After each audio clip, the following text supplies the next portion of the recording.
Why do you have those bags? Where are you going, Agatha? I've already decided. I'm moving out. What? Now? You're leaving now? Where are you going? What? What has happened? Why are you moving out? I don't want to disturb anyone. I think Victor and I need to lead separate lives. Victor needs his freedom. I'm so upset. Not everyone has the same character. Elena, you're timid and shy. Victor's more reserved. Not everyone is sociable and outgoing like me. I'm too demanding. Now you're being dramatic. I don't fit in here. I'm leaving. I'm going to Betty's. Upset? Does it mean sad? Yes, a combination of sad and angry. Perhaps you didn't like the new furniture Victor bought while you were away. She said she liked the bookcase. Anyway, you're not moving out. Don't be ridiculous. When will you leave? I'm going to stay with Betty for a few weeks. Then I'll decide. Are you two fighting? No. Well, we had an argument last night. You just have to respect other people's decisions more. That's all. You don't have to move out. I think Victor is saying you just have to give him more space. But you don't have to move house to do that. Agatha, it won't be the same without you here. It's just sometimes you're stubborn and selfish. But you're also very caring. Loyal, generous, funny. Funny like fun. Humorous. I'm demanding and bossy too, right? Listen, you two. I think we all have to calm down. I don't understand all the words you're using, but insulting each other is not going to help. Victor, you have a lot to do, and I am sure you've been a little anxious recently. Sorry, Agatha. When I'm studying for exams, I become very nervous. This is an important time for me. See? Agatha, he's apologizing, and I'm sure he's going to be kind and understanding from now on.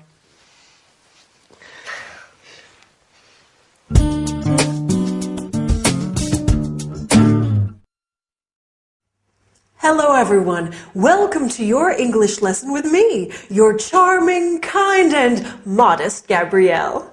That is an important part of our lesson today, how to describe people's character and personality. That was the problem in our sitcom, wasn't it? Victor and Agatha's personalities are too different, and that makes for a very difficult living situation. So, as well as describing personality, we will also review the future tense, using will, going to, and the present continuous and the present simple, and study the expression have to in the future. Oh, I'm giving a party next Saturday. It's Dylan's birthday. Are you going to come? Sure, you'll love it. Right, first let's review the future tenses. Do you remember when we use the verb to be plus going to? That's right. We use it to talk about future plans and intentions. Like when Agatha says, I'm going to stay with Betty. We also use it to talk about predictions based on what we can see at that moment. For example, saying, I think it's going to rain when you can see storm clouds. And when do we use will? We use it with offers. I will help you carry your bag. Promises. I won't come home late. Predictions without evidence. You'll love the film. And instant decisions. I'll have a ham sandwich. Now, to talk about the future, we also use the present continuous when we want to talk about future arrangements. For example, if I say, I'm meeting my friends tonight, I am talking about something that I have arranged to do. He's flying to Rome tomorrow. We're playing volleyball in the morning. We can also use the present simple for fixed future arrangements. I start my Spanish course next week. It begins at 9 o'clock. Wow, there are a lot of ways to talk about the future. Can you remember them all? Don't worry, you will. That's a promise. If we want to say that someone has to do something in the future, we use the expression will have to. For example, if you want to speak English well, you will have to study hard. If I want to buy a new car, I will have to save lots of money. Will have to stays the same in all persons. So we can also say, if Dylan wants me to cook dinner, he will have to wash the dishes. Okay, for his birthday, I'll do everything. Now, let's look at some ways that we can talk about character and personality. As I said before, I think I am charming, kind, and definitely modest. How about you? Are you timid and shy like Elena, or reserved like Victor? Or maybe you are like Agatha, sociable, loyal, and generous, but also stubborn, selfish, and demanding. My Dylan is such a sweet and caring man, but he can also be very moody at times. Lady Coco is loving and affectionate when she wants food, but she can be quite aggressive if I try to give her a bath. It's not easy being a mom. Speaking of which, I think it's bath time now for my little kitty cat. Wish me luck. See you next time. Bye.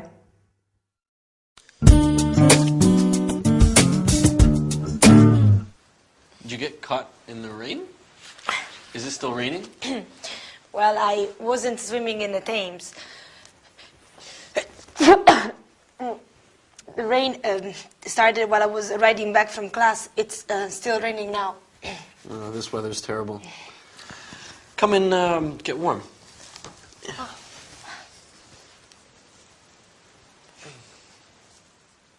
There you go. Is Agatha home? No, she was on her way to yoga when I came back from class. I hope you're not coming down with a cold. Your hair's still wet. There, pass me the towel. I'll dry it for you. Thanks. That feels nice. Last night, when I came back from work, it was also raining. That's London. If you move a little closer, I can reach the back of your head better.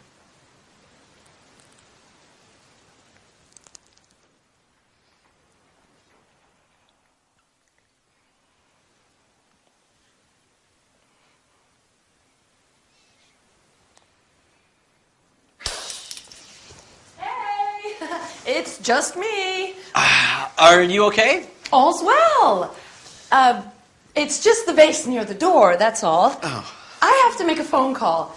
I'll do it from the other room so I don't disturb you two there studying. You don't have to. We can go upstairs. I can go to my bedroom, and Elena is better off drying her hair in the bathroom. Yes, of course.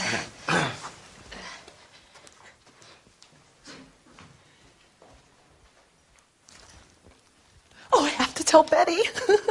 I can't wait.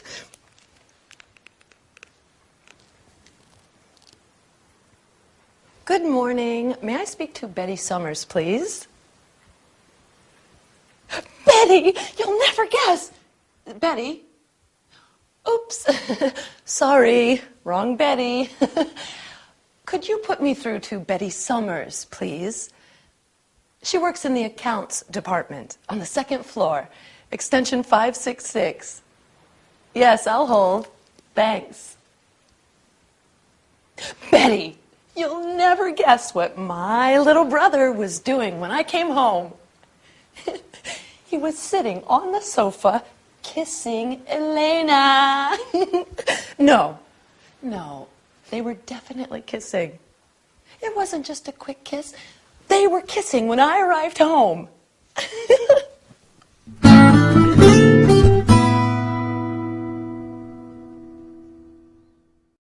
No, no, listen, Mom, I have to go. My lesson is starting. I'll call you back tonight. Bye. Sorry about that. My mom loves talking on the phone. It's sometimes difficult to get her to stop. Well, how about the sitcom today? It was getting pretty steamy on the sofa, wasn't it? Anyway, let's look at what we are going to study today. First, we will look at the past continuous. For example, I was walking. You were dancing. Then we will look at some prepositions of place and movement, such as in, on, at, and by. Then finally, we will learn some language used on the telephone. Okay? Let's get started. So, when poor Elena came in, she said that the rain started while she was riding back from class. This is an example of the past continuous. The verb to be in the past, so was or were, plus the verb in ing. I was cycling. You were speaking. She was studying. We use the past continuous to describe an action that was in progress in the past. We often use it with the past simple to describe a long action interrupted by another action. For example, I was walking down the street when I saw John. She was washing the car when it started to rain. We also use it to describe two past actions happening simultaneously. As Agatha said, he was sitting on the sofa kissing Elena, meaning he was sitting on the sofa and he was kissing Elena. I was cutting the vegetables while Dylan was pouring the wine. Do you see? Now, let's look at some prepositions of place and movement. Has anyone seen my bag? Oh, here it is on the table. Oh, I'm so forgetful. I can't remember where I put my keys either. Oh, silly me. Here they are in my bag. I remember I put them into my bag so I wouldn't lose them.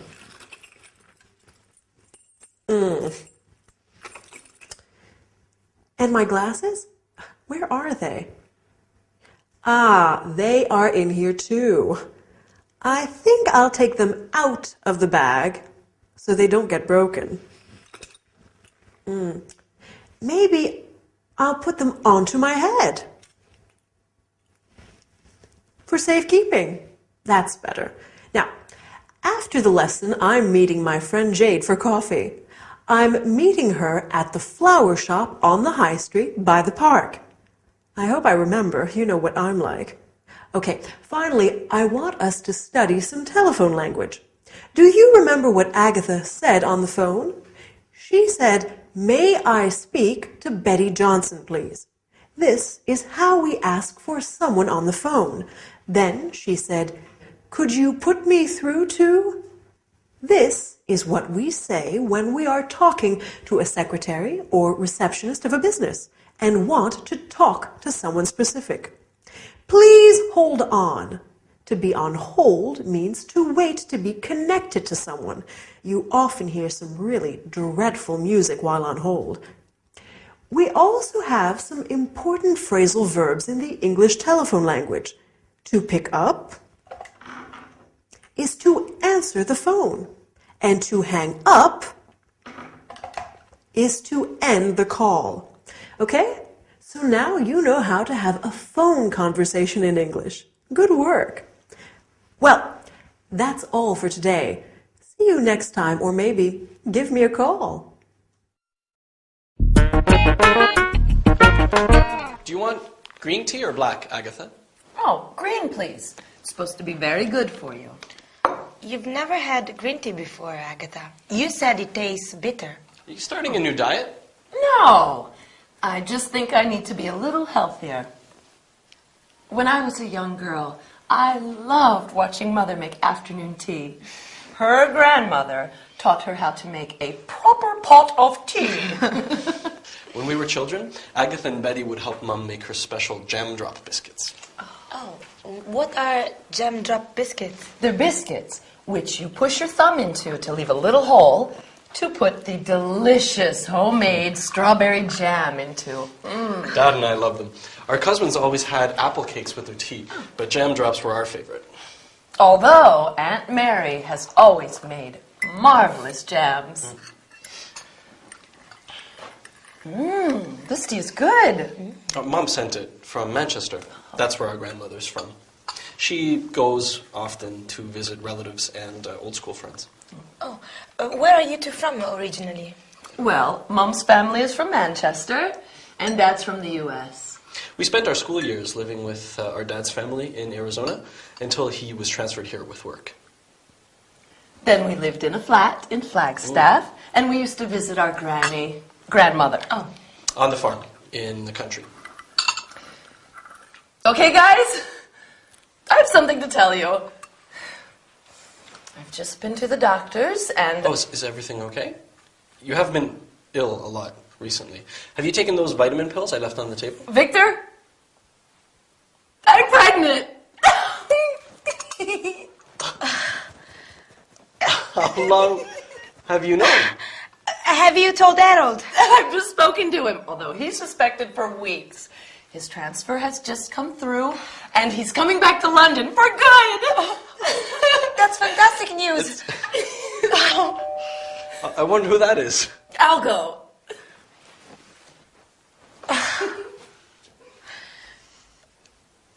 Harold! Oh, what a surprise!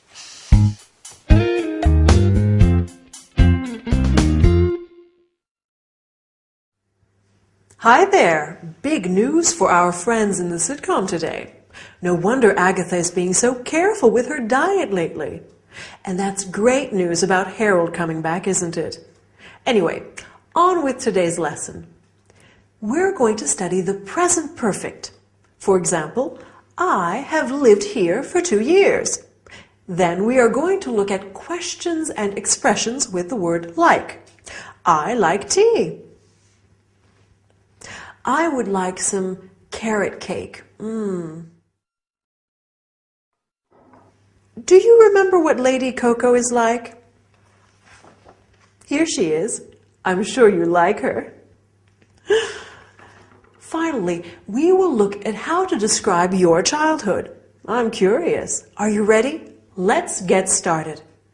So, in the sitcom today, Elena said, "You've never had green tea before."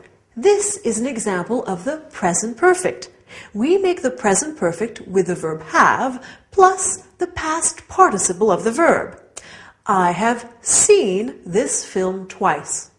We use the present perfect to talk about experiences in our lives when the time is not really important. I have been to India. I have been to South Africa. I've been to France, for example. We can also use it to describe an action that started in the past and continues up to now. He has lived here since 1999. It means he's still living here. I've been singing since I was a child, and I keep doing it now. Another use of the present perfect is to describe an action that happened in the past that has a result in the present, an influence on it. Have you done your homework? Yes, I have. So you can go out now. Agatha said, I've just spoken to him, and now he knows everything. We use the word just when the action happened very recently. You have just learned how to use the present perfect. Well done. Now, let's look at the word like. We use like in many ways. For example, I like chocolate, and I would like some chocolate ice cream. We can also say, I look like my mom. He looks like a rugby player, to describe somebody's physical appearance. We can use like to compare things. Your hair is like silk, or your eyes are like stars. We can also say, what is he like? To ask about someone's appearance and personality. What is Dylan like? He's kind, generous, and very handsome. Compare this to the question, how is he? He's fine, thanks. We ask, how is he, when we are inquiring about someone's health and well-being. How are you? I hope you are fine as well. In our sitcom today, Agatha talks about her past. When we talk about our childhood, we often say, when I was a little girl, or when I was 14. We talk about our past using the simple past tense. Victor says, we spent our school years living with Dad's family. This is another way of describing our childhood. Agatha says, we used to visit our granny. We use used to talk about things that we did regularly in the past. When Lady Coco was a kitten, she used to play with her tail all day long. Anyway, that's all we have time for today. Hope you enjoyed the lesson. Bye!